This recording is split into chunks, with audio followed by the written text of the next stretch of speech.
Development of language. Let's take a look at what the behaviorist view by Skinner, 1957.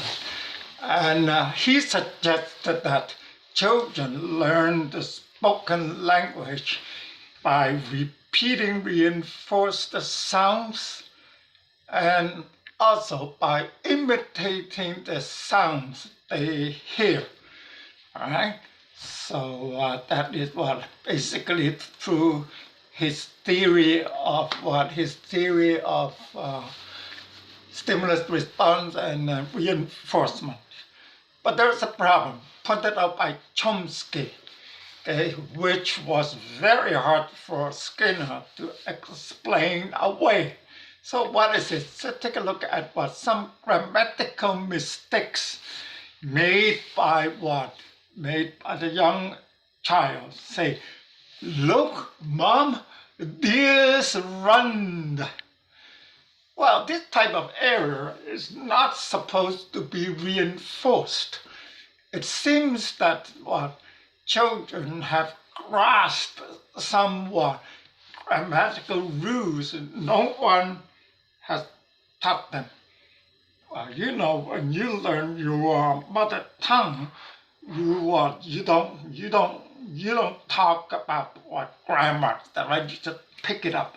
Okay, you just pick it up. So you see here, this type of error is not supposed to be reinforced. So that's the dead one nail. I mean, the final nail to the coffin of Skinner's notion of language development through reinforcement. But then look at Chomsky's view. Chomsky, hereditarian, because he believes in suggested that human beings are equipped with an innate ability. Okay, the innate ability for language, which he called the innate language acquisition mechanism. All right, so it's innate heredity. Okay, we are bestowed with this ability, and research has shown that many of a child's earliest utterances are original, not rewarded, and that the child has never heard before. So they are the earliest utterances are original. All right? Okay. So let's take a look at some developmental consideration. Okay. See, parents rarely correct pronunciation and grammar. We seldom do that, is that right? And they only they respond to the content of the child's remarks. Okay? So nothing about grammar. Okay, seldom. Okay?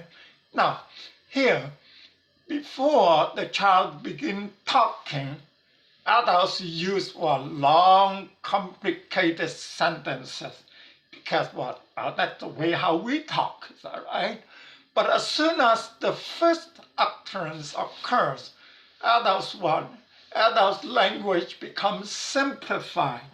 Okay, simplified.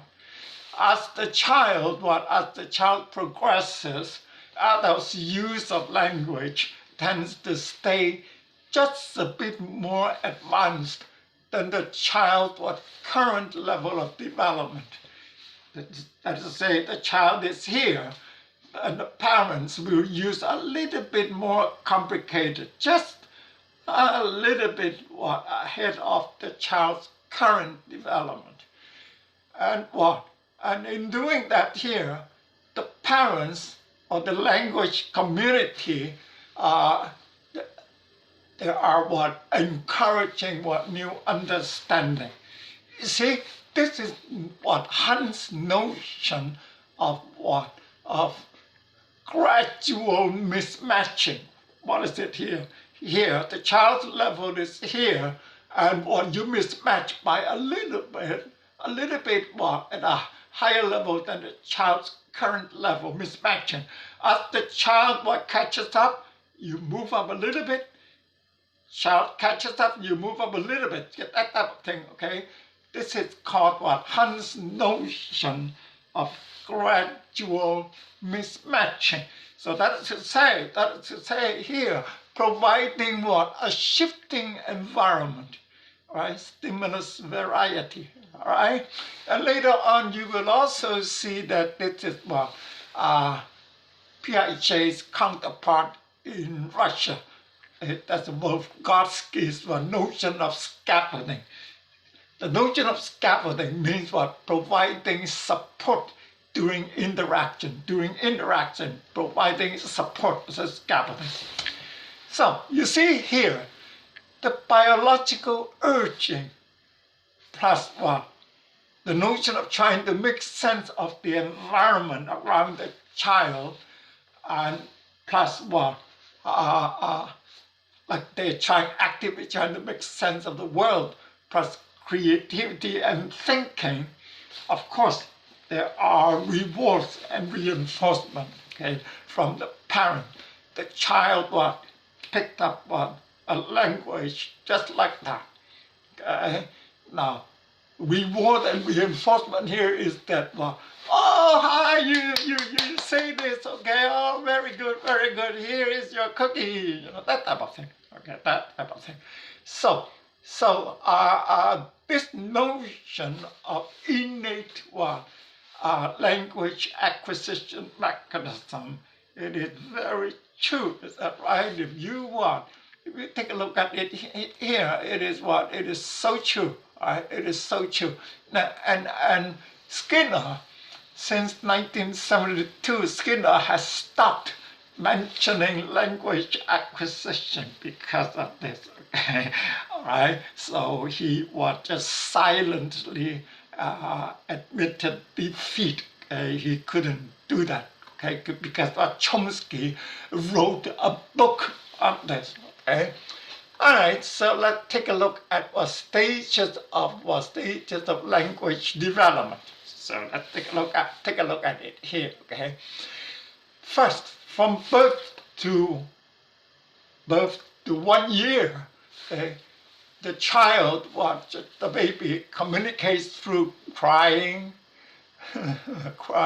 smiling, of course, and body movements. Okay, so that's how they do. Remember the development from top down, inward, from center to outward, and then masked one motion, okay, masked one movement before they could they could do finer movement. All right, so the first year communicates through crying, smiling, and body movement. And the one word stage, 12 to 18 months here. But during this period, one word is used to communicate a variety of complex ideas. So these words are called hollow phrases. Okay, they are called hollow phrases. For example, the word pig, or the word picture. And another notion is called overgeneralization. That is to say, call every man papa, call every woman mother, mom, that type of thing. Okay, it is not unusual. Okay? It's not unusual. Then the two-word stage, 18 to 30 months. Remember the first 8 months of development are first 8 months are well taken care of by Mother Nature. Okay, from 8 to 18 months, very important. All right, so 8 to 18 months, very important. Now, from 18 months to 30 months here, it is the characteristics of speech. First of all, here is what? Telegraphic, like a telegram. Non-essential details are left out, and only those two words that carry the most meaning are what included. Example, all milk. Or mommy, bad boy, all right, that type of thing. All right? I actually went through this here with my son now. I must tell you this here that when my first child was born, I was still doing my PhD. But because of bonding, I took up 2 years from my studies to stay home as one, as a what, like a father, mother. Okay, I look after my first boy. Okay, I changed diapers. I what. Feeding, I sang him songs and all that, and I became such an expert that I could change the diaper with one hand, and my other hand could work wonders. Trust me. Yeah, I was good. I think I read Bird and White. Okay, at that time. Anyway, so telegraphic speech followed by and then we have something called uh, elaboration. Okay, elaboration. So that what is it here? Elaboration is the next one. Elaboration is the next stage here. Is that what? The child begin to add plurals, okay, and begin to manipulate endings for verbs. Okay, so for example, to add ed, okay, for past tense, and third person singular, you put an s in the word, in the verb, okay, that type of thing. And then they begin to use the conjunction and or but, that is to say, to add two sentences together. All right, so that's more complex. You know that, right? A simple sentence, the first one have to grasp a simple sentence. Then later on, look at this, the mind organizes, okay, all the synapses will form, remember cell assembly and that type of thing. And then they begin to have complex thinking. Okay, so they begin to use the and or but to link up two sentences.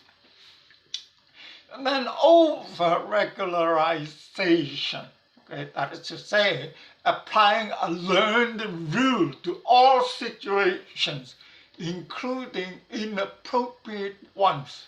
And as a result, they are at this time, okay, they are unable to grasp passive voice. Unable to grasp passive voice. Okay? They don't understand passive voice. Okay? What is passive voice? Okay? Let's say the man, the man how should I say it? Okay, the man hit the child. Well, this is active voice. Okay? Passive voice means the child is hit by the man. Okay? That is passive voice. Okay? I know you guys, you don't talk about grammar. Okay? Peter Chow, when I learned English, I had to pay a lot of attention to grammar. Okay? You know that our English, when you say I was gonna say a piece of this. When you say two pieces of this, for me, That is what, there's a redundancy. Two is already what? Meaning more than one. Why pieces? Two pieces, for me, two pieces, it's the same as two pieces. Is that right? Semantically. Anyway, that's the beauty of language. Is that right?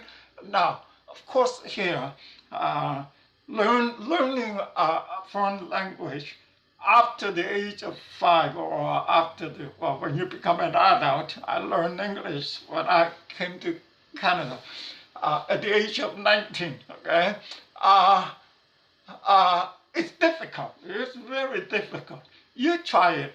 You try to learn what? Try to learn. Well, you speak English or French, okay, or you're bilingual, English and French, but try to learn Chinese. You will find it's extremely difficult. Okay, why? Let me extrapolate a little bit here. Okay, in general, there are two types of languages on Earth. The first type, well, alphabetical languages, like what? Latin generates what? So many other languages, is that right? Most of our alphabetical languages that exist on Earth at this point, most of them, they were derived from Latin, is that right? English, French, German, what have you, okay, what have you, Spanish, they're all based on the alphabet, is that right? So we have alphabetical languages around, okay? And then what, in the East, there is only one called semantic language, that is what, Chinese. Why? Because what is based on pictogram. That is to say, they see the picture and the word actually imparts meaning. When you see the word cow in Chinese, you see that it looks like a cow, a buffalo, okay, a buffalo. There's no cow in China, buffalo, okay. So you see the word, you see the meaning. That what is meant by semantic language, all right? So, but then what? If you see an English word, you cannot, you don't know what it means. Say, what does it mean by what? By here, regularization. Impossible, is that right? You cannot see the meaning in those combinations of alphabet. But Chinese is a different language, okay? You see the meaning in the word, okay? And besides, say what? One word in Chinese, there are at least 4 ways to pronounce the word. And each different pronunciation can mean different things. So that's difficult. And each word can be an adjective, can be an adverb, can be a verb, can be a pronoun. It can be anything. Okay, so it's very difficult for an alphabetic language speaker to learn Chinese, learn to speak Chinese, okay, let alone write, okay, write. It is almost impossible. It's very difficult.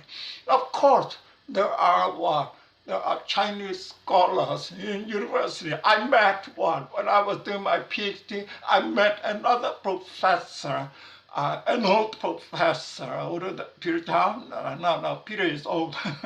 Anyway, he was fluent in Chinese, in both the spoken language, and he spoke 2 dialects in Chinese, okay? And he could write. Okay? Wow, he really was. He blew my mind off. I mean, how could he do that? Okay, but he was a scholar. Anyway, all right. So let's come back. Okay, more words. By about the age of 5 or 6, children's vocabulary increases very rapidly, not just rapidly, very rapidly. Remember I mentioned, and I will mention it again in Piaget's cognitive development, is that once a child has mastered walking, the next big phase of development is language acquisition, explosion in language acquisition. All right? So by say 2-3 years old, they already have something like 200 to 500 words. Okay, by 5 or 6, 25 words. By 5, 6, 2,500 words that they have mastered, and they have already mastered the basics of their native language. Right? And they enjoy playing with language, and they are hilarious over bathroom languages. You know what I mean by that? Okay, some of you are still doing that. I know.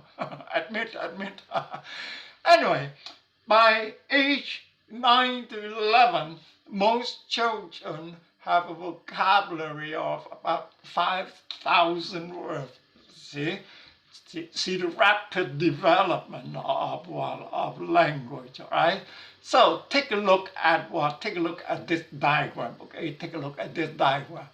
Knowledge needed to produce meaningful speech. All right? First of all, here, phonological awareness. Okay, the sounds. Okay, speaker must be aware of the sounds and sound combinations appropriate in the language. Right? So it is important that right, not just sounds and the ability to emit those sounds, but then also, use the brainwork, the appropriate combinations of those sounds in the language. Okay, and syntactic knowledge. Speaker must understand the ways these sounds can be combined within the language. Right? So that is to say grammar, but young children, they're never taught grammar. Okay, they grasp it. So that's the internal innate language acquisition mechanism. And of course here, that the semantic knowledge. That is to say, speaker must understand the meaning of these sounds and sound combination in order to produce meaningful speech. Speech that can be understood by other speakers of the same language. Right? So that language development. Okay, that's language development. And then most of us, okay, all human beings, we all go through these stages. Okay, so language development. Okay, and thank you. I'll see you in the next lecture.